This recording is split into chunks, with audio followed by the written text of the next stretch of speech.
Coming through at this point, ladies and gentlemen, Prime Minister Narendra Modi will be reaching the BJP headquarters post 6:30 p.m. this evening. Prime Minister Narendra Modi will be reaching the BJP headquarters post 6:30 p.m. It's a victory lap and a big celebration, and we can expect the Prime Minister to not just address the gathering, but more importantly, he will speak to the people of Gujarat, because what they have returned for him, उनकी झोली भर दी है, सीटों से झोली भर दी है, आशीर्वाद से झोली भर दी है. That's exactly what they have done, the people of Gujarat have done, because this return is something which the BJP is also not expected. Griha is now joining us with more. Yes, Griha. Right, Anand, even though we are giving Congress the leads when it comes to Himachal Pradesh, right now there has been result declaration in like 4 seats. All of them are going to the BJP. The latest one is Anil Sharma of the BJP winning from Mandi 33 constituency. And the fourth one is from the Karsog constituency, another win for BJP. So 4 victories for BJP that have been registered from Himachal Pradesh. I'm going to make a request to you. When we come back next, can you please collate a list of the tight fights? Which are the 8 or 10 seats where the margin of difference between the leader and the challenger is less than, say, about 300 or 500 votes, because that's where the story will be. Abhijit Majumdar is there with us in the studio. We also have Rohan Gupta of the Congress Party, Nimita Rastogi of the AAP with us. Syed Zafar Islam continues to stay on. Rashid Kidwai is also with us. Zaka Jacob is with us here, back on the wall. And Himachal Pradesh. Swinging the last half an hour or so. One is the seat of Dehra, where an independent, Hoshiar Singh, is leading there. That's swinging between independent and BJP. You also have another seat in Banjar, which is again in rural Kulu Manali, where the INC's Kimi Ram is right now leading. It could go to that independent who was there. And also one, Ashish Sharma, who used to be in the Congress. He was denied a ticket in Hamirpur seat as an independent. He is now leading there.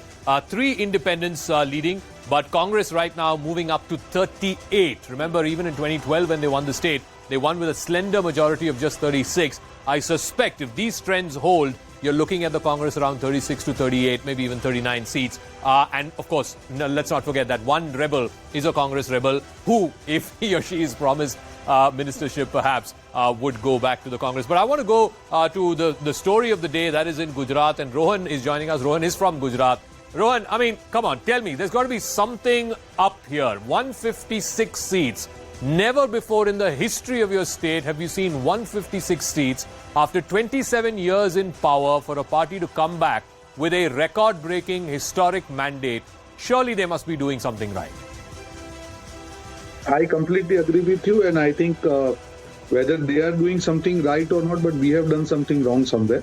We had this time strategy of going micro, door-to-door with our 8 promises and doing a low-key campaign, I think, but we have failed somewhere.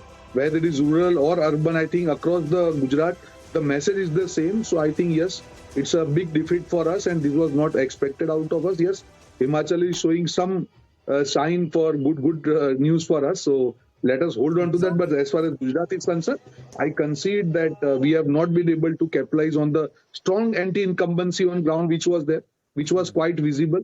So maybe the issues which, yeah. But Rohan, you know, I had met you in Ahmedabad. We had spoken on that show as well. But the question is that this is not anti-incumbency that the opposition could not encash on.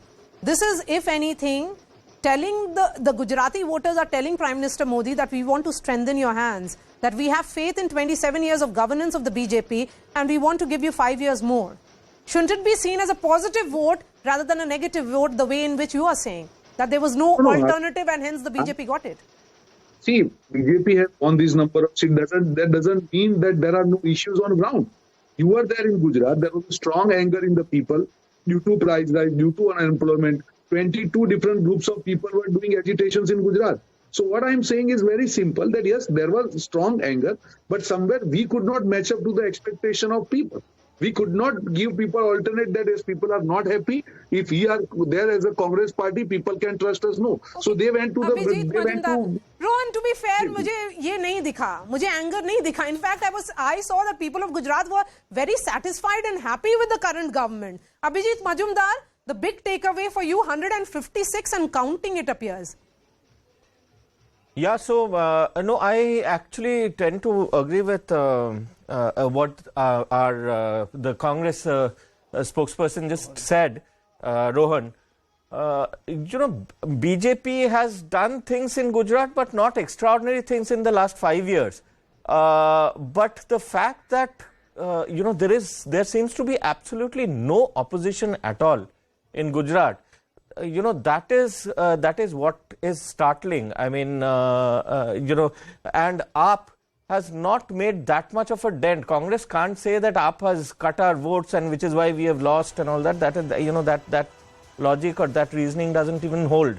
So Congress will have to introspect definitely in Gujarat. Himachal, they seem to be heading for a win, but again, I mean, in a small state with a lot of more votes to be counted, we need to wait and not stick our necks out yet. But Congress again, Himachal. But it beats me, Abhijit Majumdar. The fact is, how can you go low-key when your distance is 77 to 92?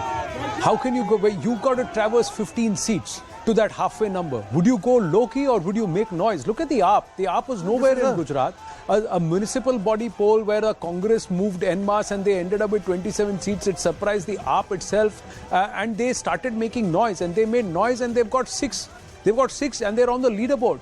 Nimi Rastogi, would you want to psychologically claim the opposition place in the BJP in Gujarat? Because there is no opposition. Right now, there is no qualified opposition in the Vidhan Sabha. No party qualifies to take the place of opposition. Absolutely. I would rather say that our graph is ascending like no other graph in the country in the history of independent India. And we have done exceedingly well in wherever we've tried our best. Actually, it's not an overnight phenomenon. Our work, our sincere work starts much earlier than that. And our model in Delhi has kind of stuck with people I'm just interrupting you, just going across to Gujarat.